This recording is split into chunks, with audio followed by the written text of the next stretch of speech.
E agora a gente passa para o segundo painel do Fórum Planeta Campo, que vai abordar a COP27. A 27ª edição da Conferência das Partes da Convenção Quadro das Nações Unidas sobre a Mudança do Clima aconteceu recentemente em Sharm el-Sheikh, no Egito, entre os dias 6 e 18 de novembro, e reuniu líderes de mais de 190 países. Para falar sobre a repercussão desse evento, eu convido agora para subir aqui para o palco, para o nosso próximo painel, o diretor de jornalismo do Canal Rural, Giovanni Ferreira. Chamo também Fabiana Vila Alves, que é diretora do Departamento de Produção Sustentável e Irrigação do Ministério da Agricultura, Pecuária e Abastecimento, e também Rodrigo Justus, consultor jurídico de meio ambiente da CNA, que vai participar com a gente por meio de videochamada. Giovanni já está aqui com uma convidada presencial, vamos aguardando aqui a conexão também do nosso convidado que vai entrar online. Enquanto isso, a gente vai relembrar um pouquinho, né, dos destaques da COP27. A conferência terminou aí com um acordo sobre a criação de um fundo de perdas e danos, um dos assuntos tratados por lá, para os países mais afetados pelos extremos do clima. E além disso, né, como muitos de vocês sabem, o Brasil marcou presença no evento com discussões importantes, reafirmando as suas metas e os seus compromissos com a sustentabilidade. Vamos acompanhar um vídeo, então, para dar início a esse segundo painel de hoje.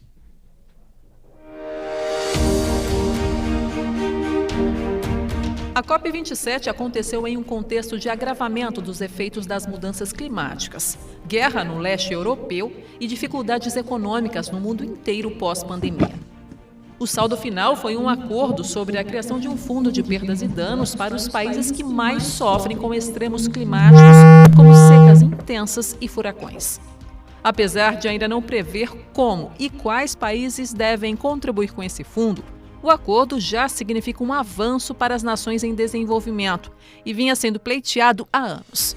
Além disso, os países reafirmaram na conferência o compromisso de limitar o aumento da temperatura global em até 1,5 graus acima dos níveis pré-industriais.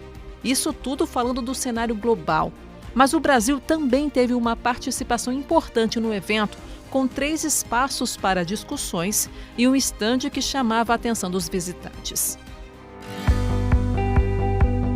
O país se posicionou como uma potência na geração de energias renováveis. Além disso, firmou acordos importantes com destaque para o projeto Vertentes para a conservação do Cerrado, o bioma que predomina no centro-oeste e que se espalha também pelas regiões norte, nordeste e sudeste, deve receber investimentos para combater a desertificação, promover um manejo sustentável das cadeias de soja e da pecuária de corte, recuperar áreas degradadas, diminuir a emissão de gases de efeito estufa e proteger a biodiversidade.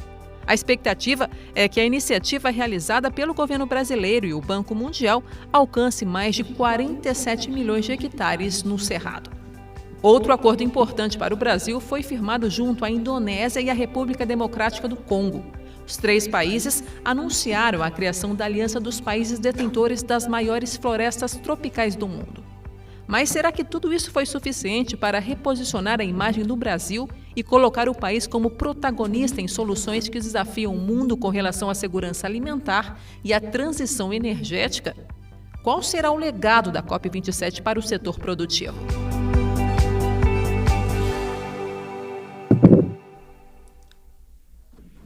E para falar então sobre esse assunto, né, de qual que será o legado aí do Brasil e da COP27 também para o Brasil e para o mundo, né, na sustentabilidade dentro do agronegócio, passo a palavra então para Giovanni Ferreira, diretor de conteúdo do Canal Rural. Peço desculpas aos presentes que a gente teve um pequeno problema aqui na transmissão do vídeo. Acredito que quem esteve em casa não tenha sido afetado. A gente pede desculpa por isso e vamos seguir aqui então com o nosso segundo painel do dia. Eu convido o pessoal que está lá no fundo, por favor, para se direcionar aqui para as cadeiras da frente, para ajudar a completar a nossa plateia também. E se alguém precisar fazer alguma ligação ou tratar de algum assunto, a gente tem também restaurantes aqui na parte inferior desse salão que a gente está, então fiquem bem à vontade aí. Bom painel para vocês. Vou pedir licença para mais uma vez me retirar do palco. Com licença, Giovanni. Bom painel.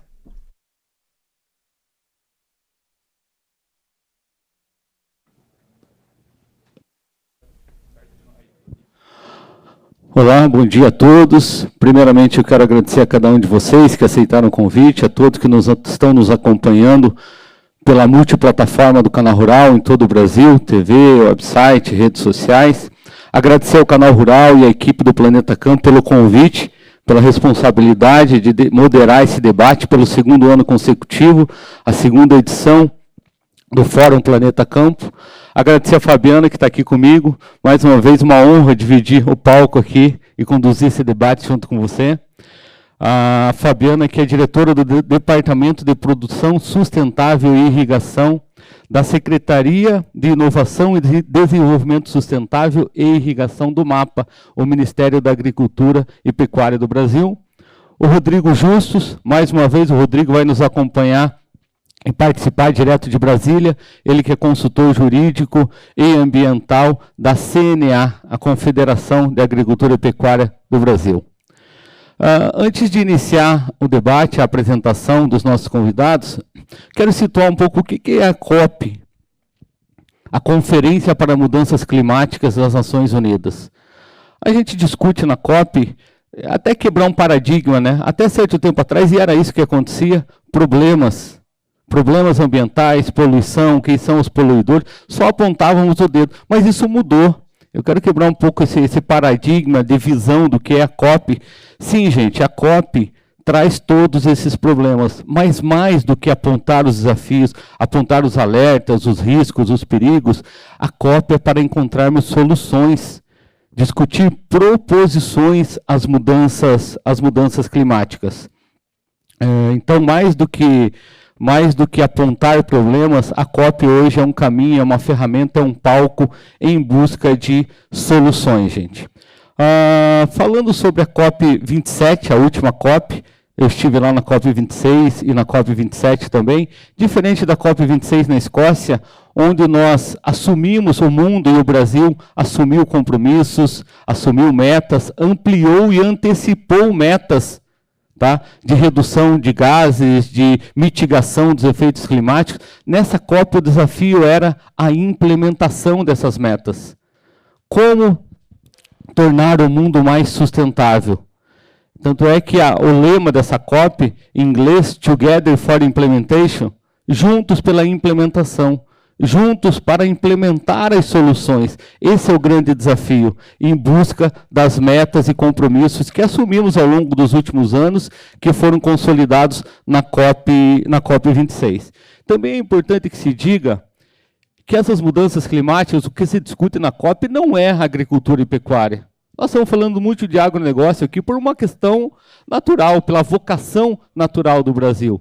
Mas a gente sabe que a principal fonte de poluição no mundo são os combustíveis fósseis. Nós estamos falando do petróleo, nós estamos falando do carvão. Falou-se aqui do carvão, a Rússia, o maior exportador de carvão do mundo, abastece principalmente a Europa.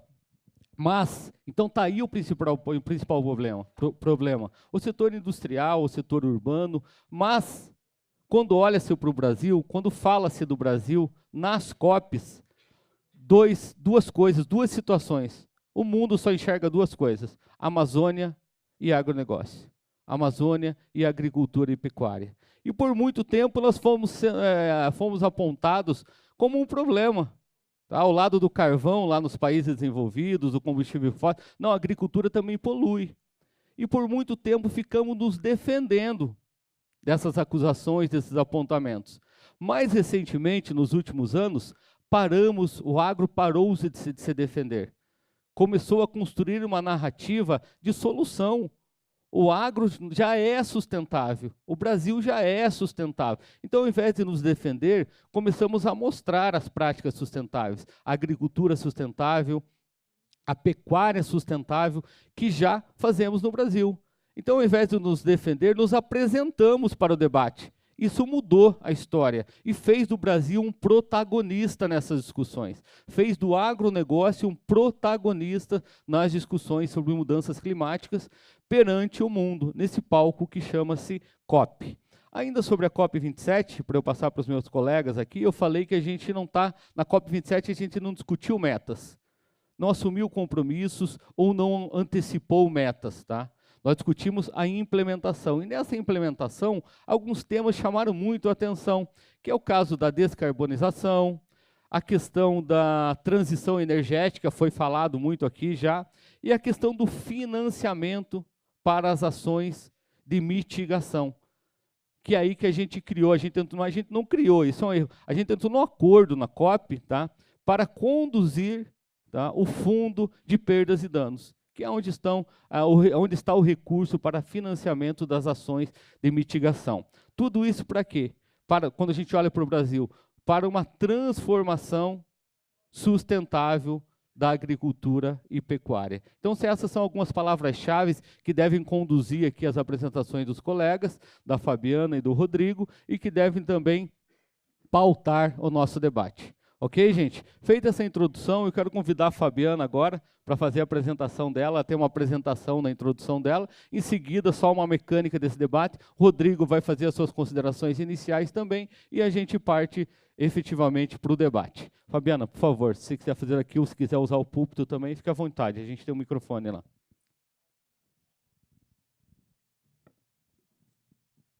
Bom dia a cada um. É um prazer estar aqui, uma satisfação, trazendo um pouco o olhar do Ministério da Agricultura, Pecuária e Abastecimento. Gostaria de agradecer o convite, Giovanni, Júlio, Canal Rural, trazendo sempre essas informações, né, como foi colocado, com base em ciência, né, que é a nossa...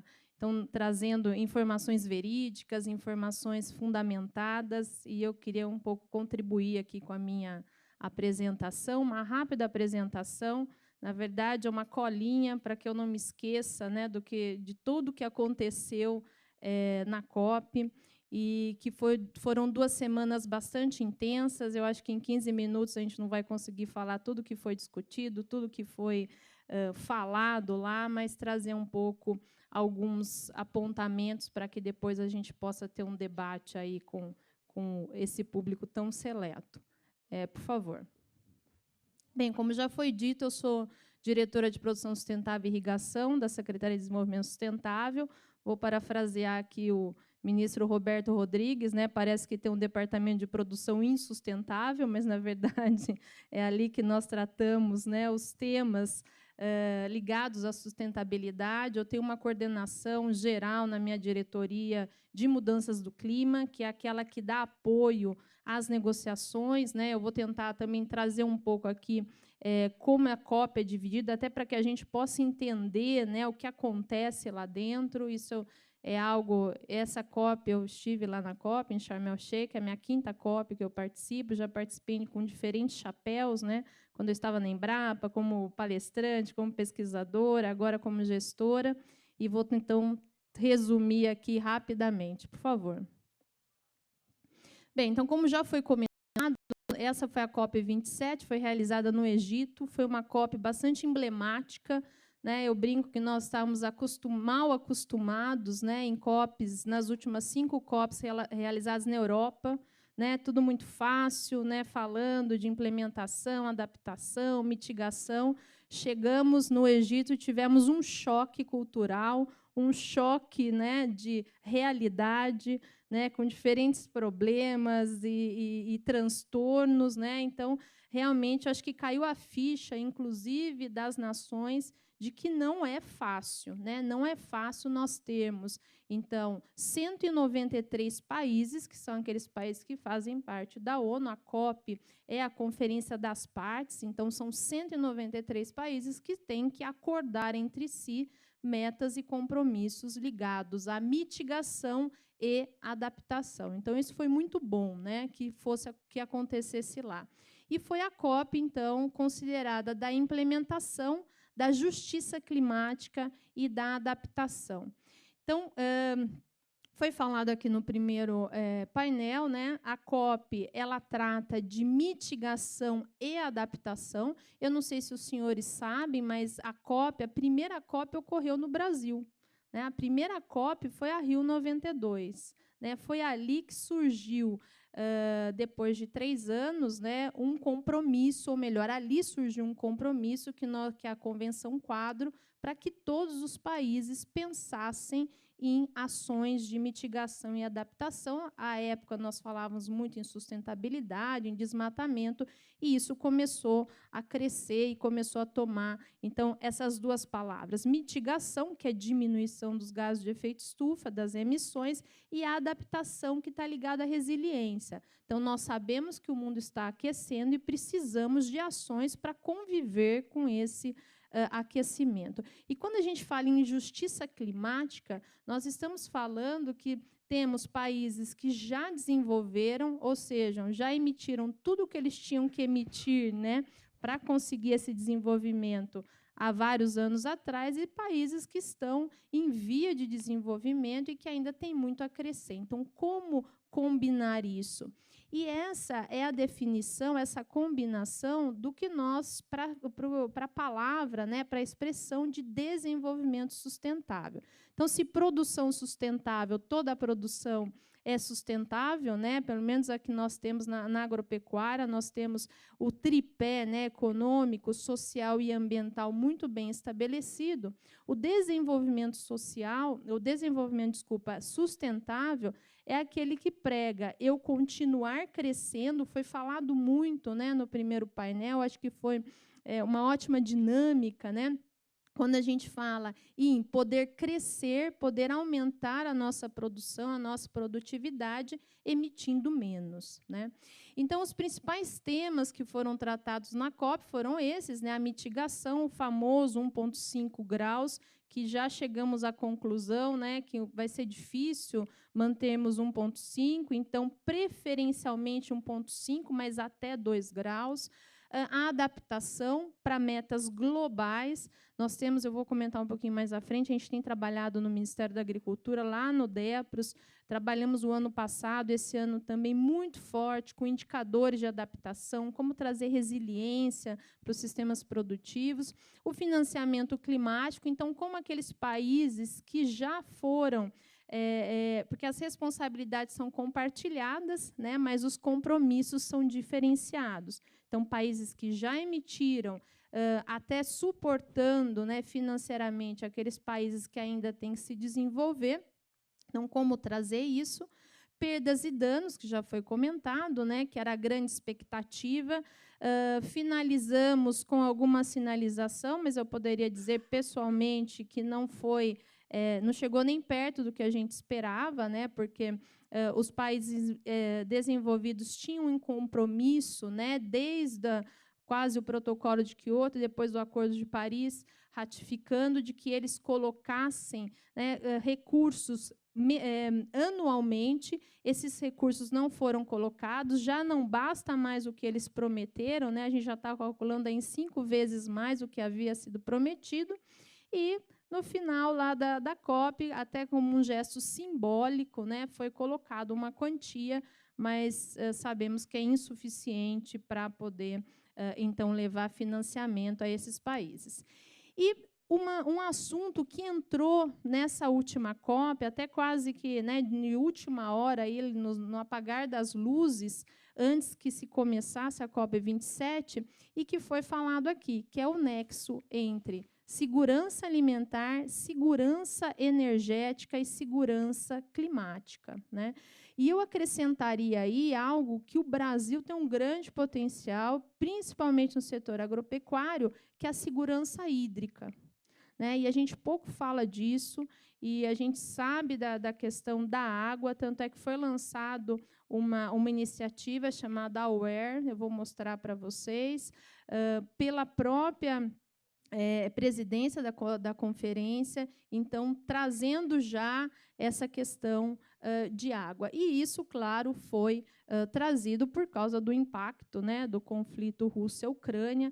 Também foi falado aqui pelo embaixador. A gente sabe que onde se tem produção de petróleo, é onde também se tem como um subproduto a produção de fertilizantes nitrogenados, por isso que nós fomos tão impactados, então, trazendo, né, essa questão juntamente à eliminação do uso de carvão. Giovanni comentou, os maiores emissores são, do mundo, carvão, né, e então, fontes não renováveis, carvão e petróleo, né, combustíveis fósseis. Então, isso daqui é o que foi tratado. Agora, os senhores pensem 193 países tentando acordar, né, e cada um puxando para o seu lado, claro, em diferentes setores. Giovanni também colocou muito bem. Então, a gente, claro, aqui eu vou trazer o olhar da agropecuária, mas são todos os setores, né, os principais setores da economia que têm metas e precisam se atentar a isso. Por favor. E é importante entender que a COP, nós temos duas agendas, né? Eu vejo aqui vários colegas, vários amigos, inclusive o Rodrigo Justus estava lá com a gente também, está aqui no painel. Nós temos 3 pavilhões, praticamente, né, na COP. Então, um é o pavilhão onde ocorrem as negociações. Então, nós temos uma agenda muito forte de negociação. Nós temos um outro pavilhão que é separado, inclusive com acessos, né, diferenciados, que é o pavilhão da promoção, é onde estão os países, onde estão os estandes das instituições, das organizações, e nós temos um outro pavilhão, que é onde estão as ONGs, né, que é a COP da onde a gente leva as pedradas, né, todos os setores. E na agenda de negociação, pode passar? Não, volta um pouquinho, por favor. Então, a agenda de negociação, quem negocia pelo Brasil não é o MAPA, não é o MMA, não é o MCTI, não é o MME. Quem negocia é o MRE. Então, são os nossos diplomatas, porque são aqueles que são, eu diria até, né, profissionalmente habilitados a fazer negociação. E essa negociação, ela não ocorre na COP. Então, não é na COP que os países vão decidir em 2 semanas o que eles vão fazer, né, durante o ano ou nos próximos 10, 20, 30 anos. Essas negociações, elas ocorrem em sessões paralelas durante o ano inteiro, que nós, então, puxando aqui para a agropecuária, né, para o setor agropecuário, nós acompanhamos, nós damos, inclusive, subsídio técnico, né, para os negociadores do MRE, aonde, então, para os principais temas que são de interesse do setor agropecuário. Então, desde 2015, nós temos o Acordo de Paris, na verdade, né, um acordo com diferentes artigos, e, por favor, pode passar, e alguns artigos nos dizem diretamente respeito, né?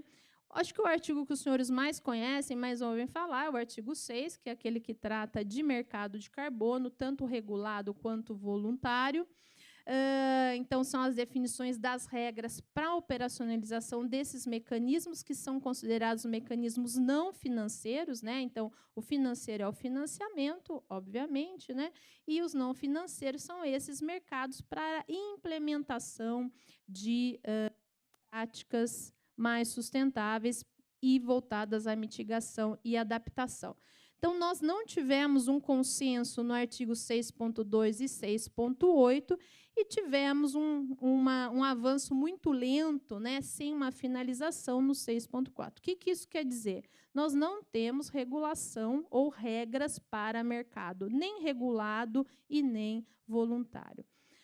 Para o voluntário, isso é menos preocupante, porque mercado voluntário, principalmente no agro, ele é muito B2B. Nós temos várias iniciativas no Brasil, acho que hoje o dia vocês vão ter a oportunidade de escutar algumas delas. Então, é comercialização de crédito de carbono entre empresas ou entre iniciativas.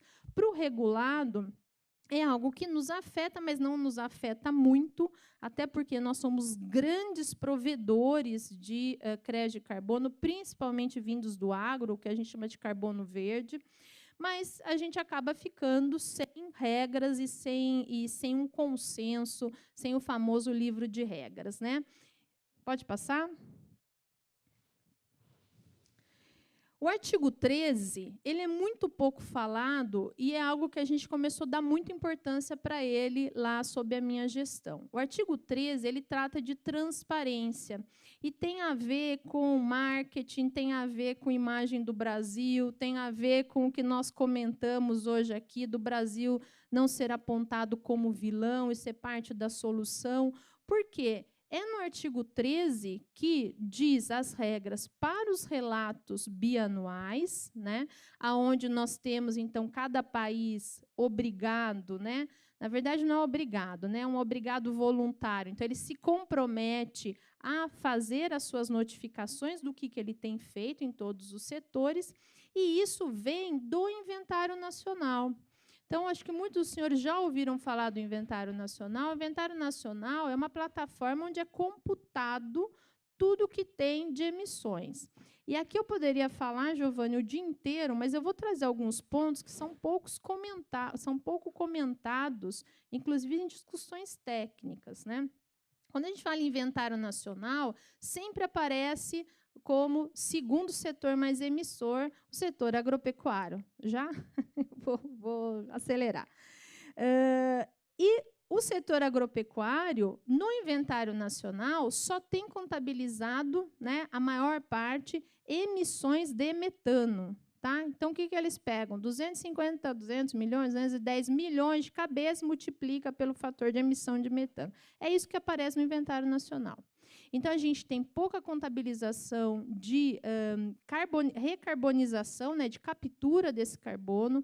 A gente tem pouca discussão lá dentro, porque são números, dizendo que nós estamos sim emitindo, mas a gente também está produzindo carne, está produzindo alimento, garantindo segurança alimentar. Então, tudo isso é discutido aqui nos mecanismos de transparência. E nós estamos em uma briga, eu diria até uma luta, realmente trazendo subsídios técnicos para a modificação do que nós chamamos das métricas, que é o famoso GWP100, que faz lá aquele que o CO2 vale 1, metano vale 28, óxido nitroso vale 265, eu faço um cálculo de padeiro e aí trago lá CO2 equivalente, quanto que foi emitido de toneladas de CO2 equivalente. E isso, para nós, para o setor agropecuário, é muito ruim.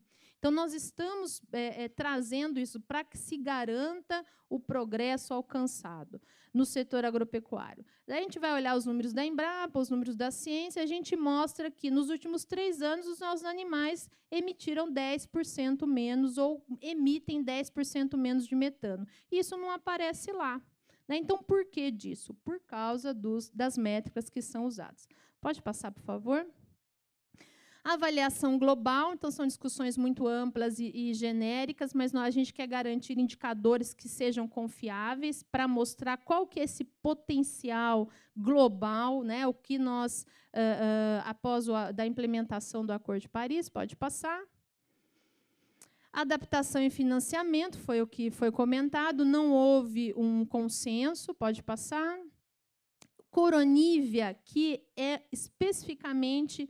Então, como eu falei, são vários setores que são discutidos, mas não são discutidos separadamente. Coronívia, o grupo de Coronívia foi criado para que se discutisse, trouxesse debates de pecuária, na verdade, da agropecuária para dentro da COP27, que subsidiasse, então, negociações amplas. E nós atuamos muito forte, inclusive, com a presença da Embrapa. O nosso negociador é o Marcelo Morandi, da Embrapa, e é onde, então, a gente está trabalhando muito ativamente nisso. Pode passar? Financiamento já foi falado, fundo de adaptação. E eu queria fazer aqui, para finalizar a minha fala, dois destaques, eu poderia dizer. Um foi o FAST, né? Rafael Zavala, da FAO, estava aqui conosco, aonde nós, então, trouxemos todas as discussões, inclusive financiamento para a agropecuária, sob a égide da FAO, né, como signatária dessas questões de alimentação. Então, a FAO vai coordenar essa iniciativa. Então, hoje nós vamos ter aí 3 pilares muito importantes. Uma outra iniciativa que eu comentei aqui rapidamente é o AWARE. AWARE em inglês quer dizer consciência, né? Então, é um acrônimo que já tem também o FAST, quer dizer rápido. Né? Então, em geral, usam-se acrônimos que deem, né, o significado para a iniciativa. O AWARE, então, é essa iniciativa para a água. Né? E nós eu poderia dizer que o Brasil já está adiantado em tudo isso, porque o Brasil tem o ABC+, né, que eu coordeno também, onde nós trazemos questões de mitigação e adaptação há 12 anos para o setor. Né? Então, trazendo essa agenda climática aqui para dentro do nosso setor e das nossas ações como políticas públicas. Pode passar, por favor? E a agenda de promoção. Nós tivemos, então, cada dia da COP no setor de promoção ele é dedicado a um tema, né? O tema geral do Brasil na COP foi a bioenergia, foi a energia, né? Energia renovável, mas nós tivemos no dia 14, que foi o dia da água, também o dia da agricultura. E aqui eu trouxe uma foto muito icônica, né? Nós não temos ainda o nosso Nobel da Paz, o Dr. Paulinelli, mas temos, então, trouxemos o Dr. Ratan Lal, que foi Nobel da Paz em 2007, e quando eu apresentei o ABC, nós não havíamos conversado, né? O Renato Roscoe estava lá, está de prova, ele olhou e falou assim, o Brasil já tem a solução para o que nós estamos, então, tratando aqui na COP, estamos discutindo aqui. Então, foi um alento para nós, né? Pode passar, por favor. Bom, e assim eu finalizo aqui a minha apresentação. Eu acho que nós vamos ter oportunidade para perguntas e para comentar, e agradeço a atenção. Obrigado, Fabiana. Quero chamar o Rodrigo Justus, que vai falar com a gente direto em Brasília, mas antes só um comentário. A Fabiana falou do desafio, de quão emblemático foi uma COP fora da Europa, num país africano. A água é um tema transversal quando se fala de mudanças climáticas, de agricultura. Gente, faltou água no ambiente da COP. A COP foi estruturada no meio do deserto e teve dias na COP que não tinha água na COP, com milhares de pessoas de todo o mundo passando por lá. Ao todo, durante todos os dias da COP, de 6 a 18 de novembro, passaram pelo ambiente da COP mais de 45 mil pessoas. Então, só um detalhe dessa situação emblemática e que tem a ver com a temática que nós estamos tratando. Tá? O Rodrigo esteve com a gente na COP, a Fabiana também. Só lembrar de alguns outros colegas aqui, o Caio, que está aqui com a gente, do IMAC, também estava lá, o Álvaro Dili, da CLC, também estava com a gente. Enfim, algumas pessoas acompanharam boa parte dessas discussões que a gente está tendo aqui também. Rodrigo, por favor, Rodrigo, que é da CNA, suas considerações iniciais e suas percepções sobre a temática COP e esse ambiente aqui muito relacionado ao agronegócio e ao meio ambiente. Bom dia, Giovanni. Todos aqui que nos acompanham. Primeiramente, dizer que agradeço que esse convite, estivemos nós três, né, dentre a delegação e os que acompanham a conferência já, e que nós lá estivemos, fizemos o nosso dever de casa no que se refere a mostrar o que é feito em matéria de agricultura aqui no Brasil, nosso desenvolvimento tecnológico, as nossas preocupações relacionadas à questão da adaptação, né? A adaptação é como nos protegermos das mudanças climáticas, seja de frio, de calor, de qualquer alteração adversa além da conta, vamos dizer assim. E lá nós vimos várias discussões relacionadas à questão e que a Fabiana bem sintetizou, né?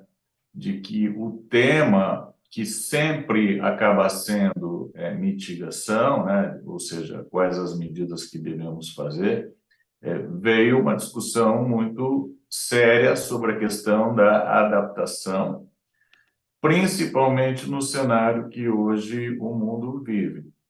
A questão da segurança alimentar, da energia, né? E a questão da segurança climática, né? Se é que podemos identificar o que seja exatamente a segurança climática. Mas o que nós vimos, Giovanni, é que os países estão efetivamente preocupados com a questão da segurança alimentar, porque o próprio Acordo de Paris, no seu artigo 2º, estabelece que um dos objetivos das questões, até da própria mitigação, é evitar tornar mais graves as questões relacionadas à produção de alimentos, tendo em vista que a produção de alimentos é a atividade que mais sofre nessa questão climática, né?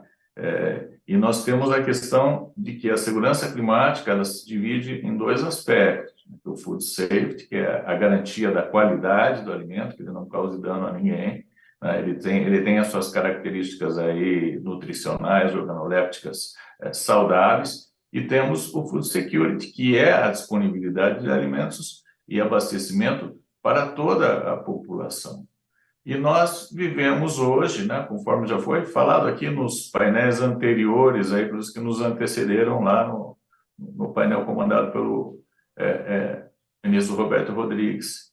Nós temos hoje a guerra da Ucrânia, nós temos o aumento dos preços de fertilizantes e insumos. O embaixador Giuseppe aqui falou, né, o preço dos alimentos subiu, ele vai baixar um pouco, mas naqueles padrões que nós tínhamos alguns anos atrás, demoraremos anos para realcançar aquilo, tendo em vista questões globais, né? Aumento do custo da energia, né? E que torna muito séria a questão, inverno europeu ou verões, né? Também, né? Toda essa parte, né? E um baixo investimento na produção de petróleo e derivados, que afeta diretamente a produção de fertilizantes. Nós sabemos que o fertilizante essencial à produção de alimentos é o nitrogênio, e o nitrogênio é feito de petróleo, né? Ele é feito à base de amônia e necessita muita energia, e justamente essa guerra, essa situação geopolítica veio trazer isso, que afeta a segurança alimentar do ponto de vista da disponibilidade. E daí as discussões, né, no cenário internacional, né, onde países, para combater, vamos dizer assim, a questão do fazer a redução das emissões, promovem redução de fertilizantes, redução de uso de tecnologia, né, impedimentos ao uso da ciência, de organismos geneticamente modificados, edição de genoma e outros, né, questões de barreiras ao Brasil, principalmente. Agora vemos aí essa questão do diligence, tratam-se de barreiras comerciais travestidas de preocupação ambiental, já que, né, os próprios países europeus derrogaram as normas de proteção ambiental. O próprio set-aside, que é a questão das áreas de conservação, foram liberadas para cultivo, né? Foi liberado, inclusive, a obrigatoriedade da utilização de rotação de culturas vai gerar sérios problemas de doenças, né, nas culturas do trigo e outros cereais.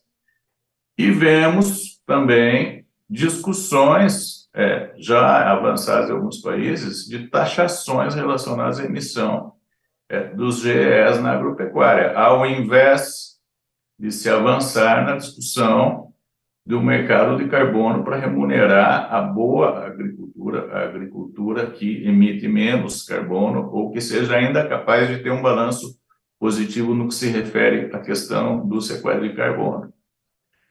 E dessa forma nós vemos que os objetivos da conferência, nós já havíamos alertado aí algum tempo atrás, de que seria muito difícil, frente a toda essa questão de fome, de pobreza, de problema de energia, de guerra, que fosse aprovada a nova meta quantificada do financiamento climático, né? Chegaram os países, uma conta que são 100 bilhões de dólares por ano, que deve ser investido pelos países que se desenvolveram à custa das emissões, ela nunca chegou a ser paga, né? Nunca chegou a ser colocado esse dinheiro. Agora, vem um grupo de países e pede lá mais de 2 trilhões, né, de dólares ano, né, inviabilizou, né, a questão, já que nem os 100 bilhões estavam sendo pagos, entre aspas, na verdade, investidos nesse financiamento. E uma coisa, a Fabiana falou da questão das negociações, lembrando aqui a todos de que na COP, todas as deliberações, elas devem ser consensuais, com o voto de todos. Então, na verdade, quando juntamos aí quase 200 de países, né, se alguém não quiser, não tem aprovação, e por isso que as negociações duram anos sem soluções. Os mecanismos focados em adaptação foram reconhecidos, mas, de outro lado, como não há o financiamento para adaptação em valores, então esse assunto ficou para depois, né? O mercado de carbono. Nós vemos com um certo receio de que o mercado de carbono ele está sujeito, né, a não atender, né, todos os anseios que aqueles que têm florestas conservadas ou executam boas práticas venham a receber por isso. Eu vi ontem até, a Europa lançou semana passada uma proposta, né, para um mercado de carbono ligado à agricultura, lembrando que a agropecuária primária, ela não está, né, no âmbito do mercado europeu de emissões, ela não está inserida, então não existe obrigação dos produtores em pagar taxas e participar desse mercado obrigatório, né?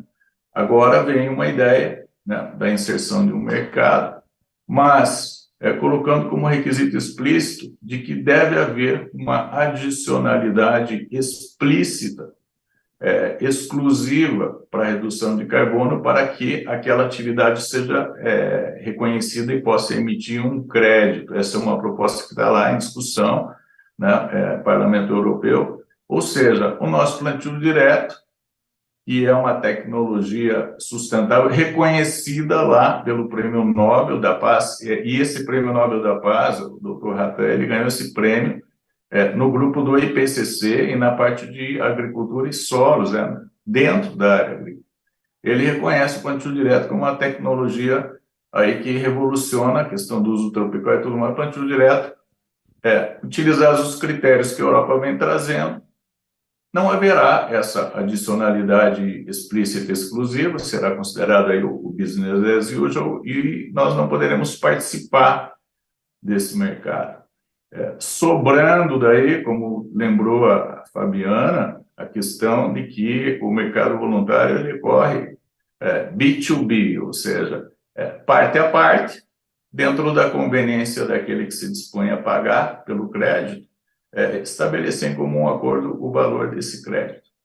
Então, Giovanni, aqui, finalizando aqui essa introdução, os resultados da COP, do ponto de vista de implementação, conforme nós já estávamos prevendo, né, eles não se consolidaram. As grandes discussões, elas ficaram para a próxima conferência, né, e o andamento para frente disso tudo, ele vai depender, conforme bem pontuou aqui o embaixador Gislene, vai depender da melhoria da questão das relações geopolíticas, de forma que haja, né, recursos para financiamento, fluxos, e que a gente resolva a questão da segurança alimentar como um todo, tendo o Brasil, sendo o Brasil parte da solução. Nós não vemos que simplesmente criar um monte de restrições a produtos brasileiros, de quem trabalha legalmente, irá resolver o problema de pobreza, miséria da Amazônia, falta de presença do Estado. Essas questões, elas se resolvem com dinheiro e não com barreiras comerciais aí ao nosso país. Então, eu agradeço aí e ficamos aqui à disposição para seguir o debate. Obrigado. Excelente, Rodrigo, obrigado. Quero destacar aqui a presença do ministro Joaquim Leite, que já está, o ministro do Meio Ambiente, que já está aqui com a gente, chefe da delegação brasileira na COP26 e agora na COP27. Infelizmente, nós não vamos ter espaços para um debate amplo, mas eu não posso deixar de fazer apenas uma pergunta aqui para a Fabiana e para o Rodrigo. Vou pedir para vocês serem bem objetivos, tá? Para explorar esse conteúdo que a gente tem aqui nesse painel. A Fabiana falou sobre FAST e AWARE, duas iniciativas lançadas na COP27 pela ONU, que trata o FAST, que é o rápido, mas trata da transformação sustentável da agricultura brasileira, se a gente for desdobrar essa sigla. E o AWARE, que é adaptação e resiliência à água, o grande ativo da humanidade, o grande ativo da agricultura brasileira. O Brasil, quando a gente falou que o Brasil parou de se defender e foi lá e mostrou o que está fazendo nas COP, está mostrando para o mundo. Nessas duas situações, Fabiana, de transformação da agricultura sustentável e da resiliência e adaptação à água. O Brasil já tem alguns passos, já está alguns passos à frente nesse processo, não por imposição, mas por condição ao desenvolvimento da agricultura sustentável? Obrigada pela pergunta, Giovanni. Sim, nós temos, que é o nosso plano ABC, né? Agora o ABC+, lembrando que o ABC ele é o plano setorial de mitigação e adaptação para o setor agropecuário. Então, Então, ele está sob a Política Nacional de Mudanças do Clima, então ele é o plano oficial, programa oficial, uma política de Estado. Nós já tivemos aí 4 governos, então a política pública que traz justamente a agenda climática traduzida para o setor. Porque quem faz a implementação, né, nós temos essas 2 grandes iniciativas, o FES e o AWARE, mas quem faz a implementação das tecnologias, dos sistemas, é o produtor e é a indústria, né? Então, a gente não tem como descolar disso. Não é o governo que vai lá e vai fazer, né, a implementação. Nós não temos uma agricultura subsidiada, nós temos, por isso que a gente fala muito de mecanismos não financeiros, como o crédito carbono, o Rodrigo colocou bem. Então, nós já temos há 12 anos uma política pública que traz 6 tecnologias, sistemas produtivos que são resilientes e sustentáveis, agora na segunda fase, até 2030, com 8 tecnologias e sistemas sustentáveis. Então, onde a gente traz dados, métricas, governança de dados, para que a gente possa, sim, como a gente costuma dizer, sair bem na fita, né? Então, o Brasil ele tem muito a contribuir com a agenda climática mundial, né? Nós temos bioenergia, lembrando que a energia é renovável, o setor de energia, parte dele está no agro, mas não é contabilizado para o agro, né? Porque a cana, o bioetanol e outros aí estão no agro, né? O etanol de milho, mas contabiliza no setor energético. Então, vejam a oportunidade que nós temos de... né, são desafios grandes, mas todo desafio traz também grandes oportunidades. E a gente tem feito isso há 12 anos e esperamos aí continuar até 2030. Obrigada. Obrigado, Fabiana. Rodrigo, para a gente encerrar, eu quero compartilhar uma percepção minha e saber a tua opinião também sobre um escopo da COP. Não se trata somente ou apenas de mudanças climáticas e de meio ambiente. Nós estamos falando de segurança alimentar. É esse o ponto principal. Segurança e abastecimento para essa população que cresce no mundo e a produção, a oferta cada vez mais concentrada. Eu entendo isso, a COP, e o meio ambiente, as mudanças climáticas, é o caminho para isso, é uma condição para que a gente possa avançar em produtividade, avançar em desenvolvimento sustentável da agricultura brasileira. O ministro Joaquim Leite está aqui nos ouvindo agora, depois a gente pode até entender se ele concorda com isso também. O que nós estamos olhando é segurança e abastecimento alimentar, e o meio ambiente, as mudanças climáticas, é o caminho, é a condição para isso. Rodrigo? Exatamente. Veja, Giovanni, que o desenvolvimento tecnológico, ele não proporcionou apenas, vamos dizer, o aumento de produtividade por conta de uma questão genética, de melhoria da planta, mas porque essas melhorias também para a questão da resiliência, da resistência seca, aguentar variações de calor. Nós sabemos que cada planta tem um espectro de temperatura máxima e mínima, e que quando isso passa batido, temos perdas. Então, o desenvolvimento da tecnologia garante isso, mas nós temos a questão do clima, das secas. Vejam que a Europa, né, que crise hídrica está passando, e as quebras de produção e produtividade lá na Europa, nesta safra agora, que agora se encerra, antes do inverno. Então, a questão da seca. O Brasil usa apenas 25% do seu potencial de irrigação, certo? A irrigação é uma forma, é uma medida preventiva e garantidora da produtividade. Claro que se eu estou fazendo uma cultura agrícola no deserto, então a irrigação ela já não será preventiva, ela será necessária e obrigatória.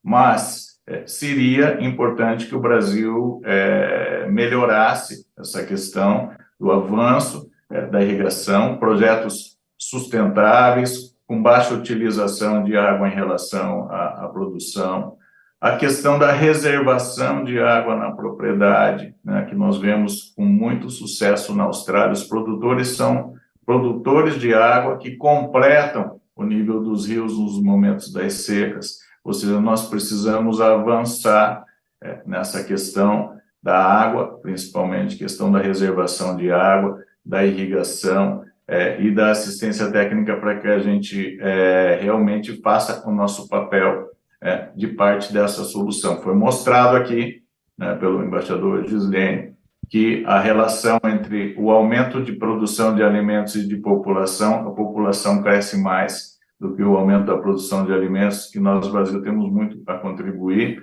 né? E resolver aqui os nossos problemas, né, que temos que resolver, a questão de desmatamento ilegal, a questão de tornar uma agricultura, aqueles que não têm condição econômica e técnica de fazê-lo, colocá-los numa situação tecnológica que melhorem aí a sua qualidade de vida e a qualidade da produção.